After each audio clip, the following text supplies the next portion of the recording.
Roma pasal 13. Tunduk kepada penguasa.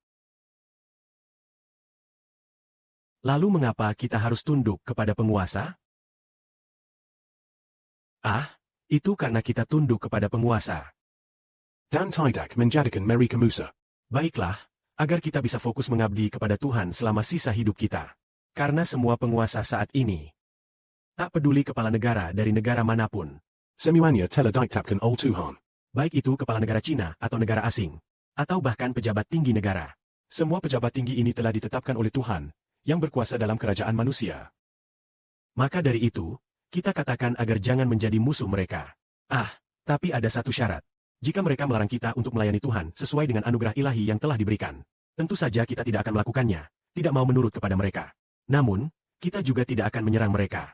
Sebab, ketika kita tunduk kepada penguasa, Kita bisa fokus menyembah Tuhan dengan sepenuh hati. Tetapi, apa yang tidak boleh kita lakukan? Di luar negeri, jika pemerintah tidak berjalan dengan baik, warga di sana sering menggelar demonstrasi, protes, dan mogok, serta menjelekkan pemerintah, dan sebagainya. Hal-hal itu sama sekali tidak akan kita lakukan. Kita tidak akan, misalnya, mengadakan mogok atau demonstrasi atau menyelenggarakan aksi protes, lalu membakar patung presiden seperti yang sering terjadi di luar negeri. Kita tidak akan melakukan hal itu. Juga, kita tidak akan secara terbuka mencela kepala negara manapun. Kita tidak akan melakukan hal semacam itu. sebaliknya, kita tidak pula memuji mereka, atau mengkritik mereka. Karena kita bukan warga negara dunia ini. Meskipun saat ini kita dikatakan sebagai warga negara Cina, Tetapi itu hanyalah tempat tinggal sementara. sementara kita berada di sini sebagai penghuni sementara. Kita hanya peduli urusan negara mana? Kita peduli pada urusan kerajaan surga, Bukan urusan China. bukan urusan Amerika, dan bukan urusan pemerintah negara lain. Kita hanya peduli pada urusan kerajaan Israel. Oleh karena itu, kita serahkan kepada Bapa penguasa yang berkuasa atas penguasa sekarang, yang untuk sementara mengatur dunia yang gelap ini. Para penguasa dunia ini, Kita tidak akan campur tangan dengan mereka. Dan kita juga tidak akan menjadi musuh mereka. jika kita bekerja dan diwajibkan untuk membayar pajak, maka kita bayar pajak kepada mereka.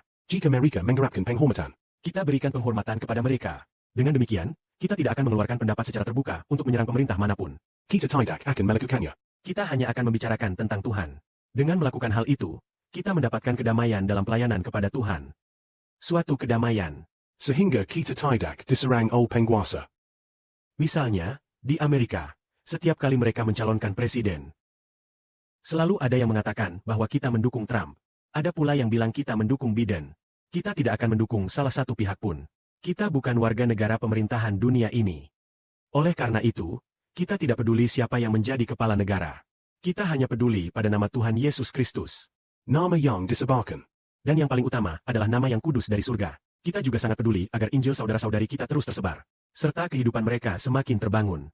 Jadi, dengan tunduk kepada penguasa, itu agar kita bisa lebih fokus melayani Tuhan, tanpa gangguan dari mereka. Jika pernyataan publik kita, Yang mensemarkan kepala negara. Atau menyuarakan pepecahan sekre terbuka. dan menyerang kepala negara, serta hal-hal sejenis itu, maka mungkin kita akan dipenjara.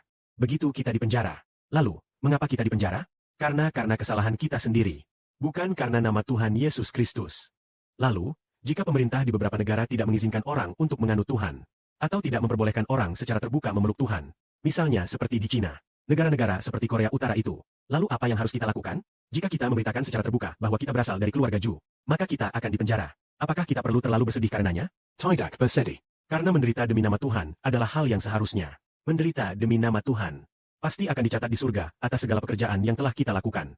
Kita pun taat kepada pemerintah yang berkuasa. Namun jika mereka melarang kita menyembah Tuhan, mereka tidak bisa melarang kita. Karena kita milik Allah, milik Kristus, bahkan di dalam penjara, kita tetap berdoa. Di dalam penjara. Kita tetap memuji Allah dengan suara nyaring, tetap berdoa kepada Bapa di surga, dan kemudian bersyukur kepada Bapa dan Tuhan. Dalam keadaan apapun tidak dapat menghalangi kita. Kita datang kepada Bapa dalam nama Tuhan. Hanya saja, kita tidak akan secara terbuka menentang pemerintah manapun, juga tidak mengatakan presiden negara manapun baik atau buruk. Kita tidak mengatakannya. Namun jika Bapa menyuruh kita bernubuat. Seperti ketika Tuhan menyuruh saudara Sibo bernubuat, bahwa Presiden Rusia, Putin, akan meninggal pada hari pelantikannya. Yaitu meninggal tahun lalu. Sibo pun berani mengatakannya. Karena itu adalah perintah Bapa. Namun kita tidak. Tidak akan secara langsung dan terbuka berkonfrontasi dengan pemerintahan dunia. Kita tidak akan melakukannya. Kita melakukan hal ini supaya lebih sungguh-sungguh mengejar kehidupan surgawi. Semoga kemuliaan diberikan kepada Bapa dalam nama Tuhan.